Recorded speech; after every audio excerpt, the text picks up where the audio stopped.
Nous sommes entourés de machines numériques, des machines très différentes quant à leur puissance, quant à leur dimension, leur portabilité. Ici, nous avons une machine dont on ne reconnaît pas le système d'exploitation, donc on va rajouter un petit pingouin pour nous faire penser à Linux, les autres systèmes étant Mac OS ou bien Windows, ou encore ici Chrome OS. Alors ces différences, bien sûr, elles sont dans les dimensions, mais aussi donc du coup dans les usages. Travailler sur une machine performante dans son bureau ou au contraire très mobile, ce n'est pas la même chose.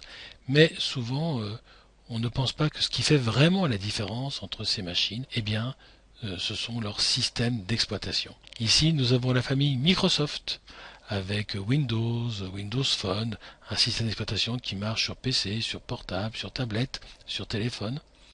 Ici, nous avons la famille Google avec Android ou bien Chrome OS. Ici, nous avons la famille Apple, Macintosh, avec macOS et puis tous les dérivés pour iPad, pour iPhone.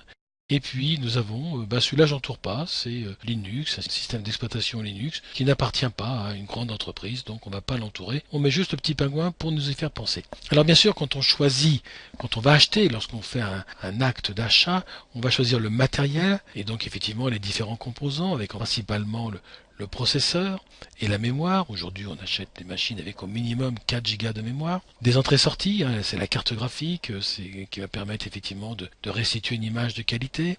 Les périphériques, on pourra associer. Mais il faut penser au logiciel. Et le premier d'entre eux, c'est le système d'exploitation accompagné de son environnement graphique. Système d'exploitation, environnement graphique, c'est ce qui va marquer le plus le matériel, ce qui va nous permettre d'installer des programmes, des applications, et puis d'installer des pilotes qui pourront faire fonctionner les différents périphériques. En fait, un système d'exploitation, c'est le logiciel qui permet de piloter tous les dispositifs matériels qui constituent l'ordinateur.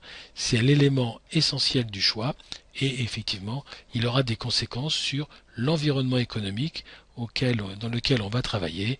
On sera par exemple chez Microsoft un petit peu dépendant de Microsoft ou bien un petit peu dépendant d'Apple ou bien un petit peu dépendant de Chrome, de Google, et effectivement il faudra avoir une adresse de messagerie dans l'un de ces mondes.